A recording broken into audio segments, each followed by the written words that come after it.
Hi everyone welcome to my cooking blog. ಈಗ ಕೆಲವರು ಚಿಕನ್ನೇ use ಮಾಡಲ್ಲ ನೋಡಿ. ಅಂದರೆ ಚಿಕನ್ ತಿಂದರೆ ಅಂದರೆ ಒಂಥರ ಹೀಟ್ ಅಂತಾರೆ, ಅಂದರೆ ಚಿಕನ್ ತಿಂದರೆ ಆಗೋದಿಲ್ಲ ಅಂತಾರೆ.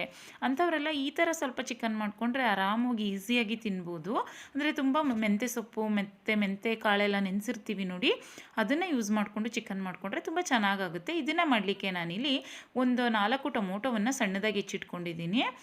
ನಂತರ ನೋಡಿ ಇಲ್ಲಿ ಒಂದು 2 ಸ್ಪೂನಷ್ಟು ಮೆಂತೆಯನ್ನು ನೆನೆಸ್ಬಿಟ್ಟು, ಅಂದರೆ ಒಂದು 2 ದಿನದ ಮುಂಚೆನೇ ನೆನೆಸ್ಬಿಟ್ಟು ಒಂದು ದಿನ ಹಾಗೆ ಬಿಟ್ಬಿಟ್ಟು ಮೊಳಕೆ ಚೆನ್ನಾಗಿ ಬರೆಸ್ಕೋಬೇಕು. ನೋಡಿ ಈ ರೀತಿಯೇ ಮೊಳಕೆ ಬರಬೇಕು. ಮೊಳಕೆ ಬರಲಿಲ್ಲ ಅಂದರೆ ಅಷ್ಟು ಚೆನ್ನಾಗಾಗಲ್ಲ, ಆಮೇಲೆ ಕಹಿ ಬಂದುಬಿಡುತ್ತೆ.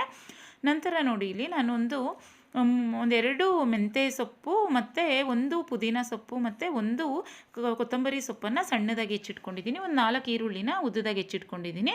ನಂತರ ಶುಂಠಿ ಬೆಳ್ಳುಳ್ಳಿ ಪೇಸ್ಟನ್ನು ಸಹ ಮಾಡಿಟ್ಕೊಂಡಿದ್ದೀನಿ. ಈ ರೀತಿಯಾಗಿ ಪಲಾವ್ ಎಲೆ ಪ್ಯಾಕ್ ಸಿಗುತ್ತೆ ನೋಡಿ, ಇಲ್ಲಾಂದರೆ ಸಪ್ರೇಟಾಗೂ ಹಾಕೋಬೋದು.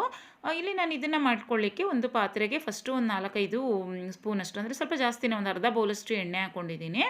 ನಂತರ ಒಂದು 3-4 ಈರುಳ್ಳಿನ ಉದ್ದದಾಗಿ ಹೆಚ್ಚಿಬಿಟ್ಟು ಹಾಕ್ಕೊಳ್ಳಿ. ಈರುಳ್ಳಿ ಚೆನ್ನಾಗಿ ಫ್ರೈ ಆಗಬೇಕು. ಆ ಟೈಮಲ್ಲಿ ಒಂದು 4-5 ಪಲಾವ್ ಎಲೆಯನ್ನು ಸೇರಿಸ್ಕೊತಾ ಇದ್ದೀನಿ. ನಂತರ ಚಕ್ಕೆ, ಲವಂಗ, ಅನಾನಸು, ಮರಾಠಿ ಮೊಗ್ಗು, ಸೊಂಪು ಕಾಳೆಲ್ಲ ಬರುತ್ತೆ ನೋಡಿ. ನಾನು ಫುಲ್ ಪ್ಯಾಕ್ನೇ ಹಾಕೋತಾ ಇದ್ದೀನಿ. ಅಂದರೆ ಒಂದು 10 ರೂಪೀಸ್ ಪ್ಯಾಕ್ ಬರುತ್ತೆ ನೋಡಿ, ಅದನ್ನೇ ಹಾಕೋತಾ ಇದ್ದೀನಿ. ಅದರಲ್ಲೇ ಎಲ್ಲ ಬಂದುಬಿಡುತ್ತೆ ಅಲ್ವಾ, ಅದರಿಂದ. ಈಗ ನೋಡಿ ಅಷ್ಟನ್ನು ಆದಮೇಲೆ ಸ್ವಲ್ಪ ಈರುಳ್ಳಿ ಫ್ರೈ ಆದ ತಕ್ಷಣ ನಾವು ಮೊಳಕೆ ಬರೆಸ್ಕೊಂಡಿರ್ತೀವಿ ನೋಡಿ ಮೆಂತ್ಯಕಾಳು, ಅಂದರೆ ಒಂದು 2 ಸ್ಪೂನಷ್ಟು ಮೆಂತ್ಯಕಾಳನ್ನ ನೆನೆಸ್ಬಿಟ್ಟು ನಾನು ಮೊಳಕೆ ಕಟ್ಕೊಂಡಿದ್ದೆ.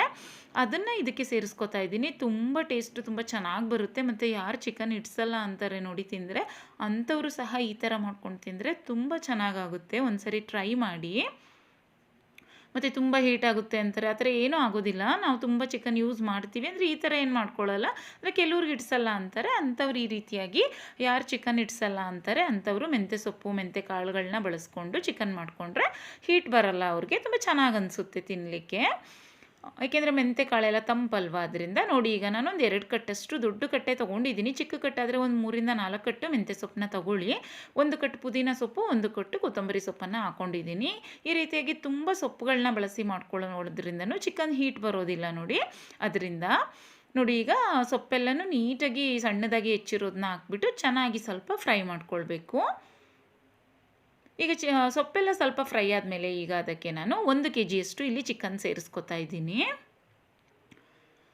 ಅಂದರೆ 1-1.5 kgಯಷ್ಟು ಚಿಕನ್ ಸೇರಿಸ್ಕೊಳ್ಳಿ. ಬಿರಿಯಾನಿ ತುಂಬ ಟೇಸ್ಟ್ ಚೆನ್ನಾಗಿ ಬರುತ್ತೆ. ನಾನಿಲ್ಲಿ ಬೇರೆ ಇನ್ನೊಂದು ಕಬಾಬ್ ಎಲ್ಲ ಮಾಡ್ಕೊಳ್ತಾ ಇರೋದ್ರಿಂದ ಬರೀ 1 kgಯಷ್ಟು ಮಾತ್ರ ಸೇರಿಸ್ಕೊತಾ ಇದ್ದೀನಿ.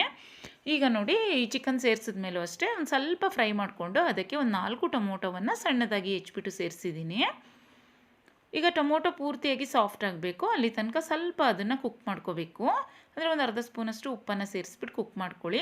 ಈಗ ಟೊಮೊಟೊ ಸಾಫ್ಟ್ ಆದಮೇಲೆ ಅದಕ್ಕೆ 1.5 ಸ್ಪೂನಷ್ಟು ಅಚ್ಚ ಖಾರದ ಪುಡಿ, ಒಂದು 2 ಸ್ಪೂನಷ್ಟು ಚಿಕನ್ ಬಿರಿಯಾನಿ ಮಸಾಲ ಪೌಡರ್, ಒಂದು ಅರ್ಧ ಸ್ಪೂನಷ್ಟು ಅರಿಶಿನ ಪುಡಿಯನ್ನು ಸೇರಿಸ್ಕೊತಾ ಇದ್ದೀನಿ. ಇನ್ನೇನು ಖಾರ ಏನು ಸೇರಿಸೋದು ಬೇಡ, ಯಾಕೆಂದರೆ ಅಚ್ಚ ಖಾರದ ಪುಡಿನೇ ಖಾರ ಬಂದುಬಿಡುತ್ತೆ. ನಂತರ ಇದಕ್ಕೆ ರುಚಿಗೆ ತಕ್ಕಷ್ಟು ಉಪ್ಪನ್ನು ಸಹ ಸೇರಿಸ್ಕೊತಾ ಇದ್ದೀನಿ. ಬೇಕಿದ್ರೆ 1-2 ಹಸಿಮೆಣಸಿನ್ಕಾಯಿ ಹಾಕೊಬೋದು, ಟೇಸ್ಟ್ ಚೆನ್ನಾಗಿ ಬರುತ್ತೆ.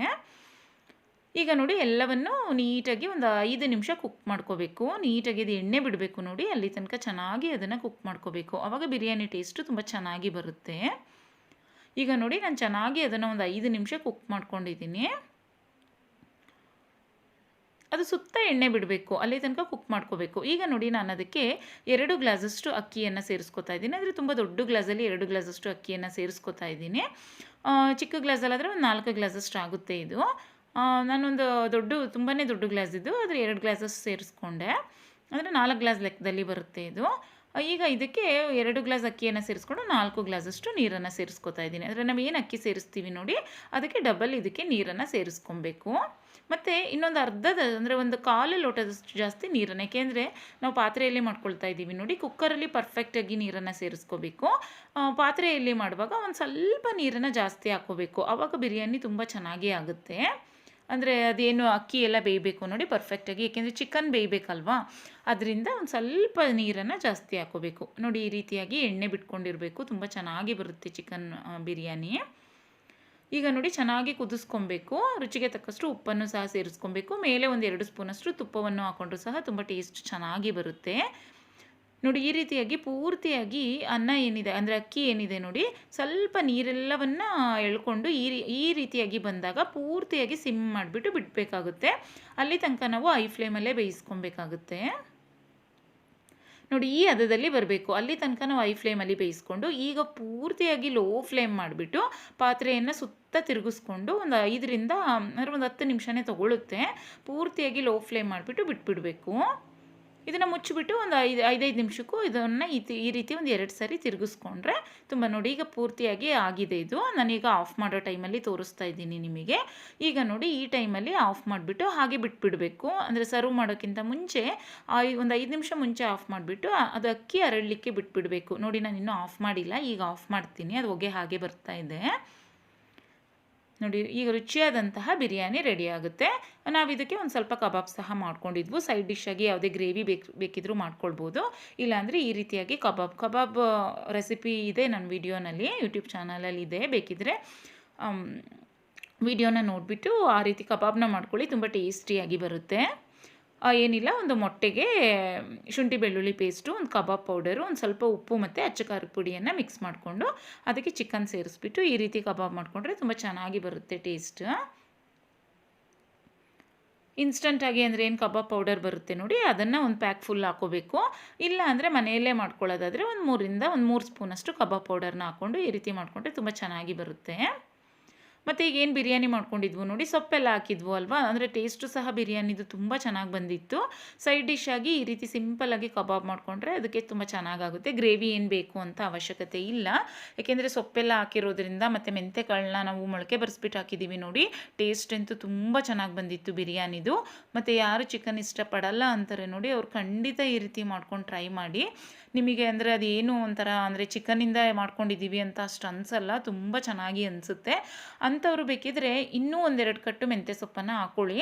ಅಂದರೆ ಅವ್ರಿಗೇನು ಅಂದರೆ ವೆಜಿಟೇರಿಯನ್ ತಿಂದಂಗೆ ಅನಿಸುತ್ತೆ ಅದು, ಅದಕ್ಕೆ ಚಿಕನ್ ಆ್ಯಡ್ ಮಾಡಿರ್ತೀರ ಅಷ್ಟೇ. ನೋಡಿ ಈ ರೀತಿ ಸಿಂಪಲ್ಲಾಗಿ ತುಂಬ ಚೆನ್ನಾಗಿ ಬಂದಿತ್ತು. ಟೇಸ್ಟ್ ಅಂತೂ ತುಂಬ ಚೆನ್ನಾಗಿ ಬಂದಿತ್ತು. ಆ ಮೆಂತ್ಯ ಕಾಳಿನ ಫ್ಲೇವರ್ ಅಂತೂ ತುಂಬ ಚೆನ್ನಾಗಿ ಬಿರಿಯಾನಿಯಲ್ಲಿ ಬಂದಿತ್ತು. ನಾನು ಸಹ ಇದು ಸೆಕೆಂಡ್ ಟೈಮ್ ಮಾಡಿದ್ದು, ಮೆಂತ್ಯ ಕಾಳನ್ನ ಮೊಳಕೆ ಕಟ್ಟಿಬಿಟ್ಟು. ಅದು ಫಸ್ಟ್ ಟೈಮ್ ತುಂಬ ಚೆನ್ನಾಗಾಗಿತ್ತು ಅಂತ ಈ ಸರಿ ಮಾಡಿಬಿಟ್ಟು ಶೇರ್ ಮಾಡಿದೆ. ಮತ್ತು ಯಾರು ಚಿಕನ್ ಇಡ್ಸಲ್ಲ ಅಂತಾರೆ ಅವ್ರು ಖಂಡಿತ ಟ್ರೈ ಮಾಡಿ. ರೆಸಿಪಿ ಇಷ್ಟ ಆದರೆ ನೀವು ಟ್ರೈ ಮಾಡಿ, ಬೇರೆಯವ್ರಿಗೂ ಶೇರ್ ಮಾಡಿ, ಹಾಗೆ ಚಾನಲ್ನ ಸಬ್ಸ್ಕ್ರೈಬ್ ಮಾಡ್ಕೊಳ್ಳಿ. Thanks for watching.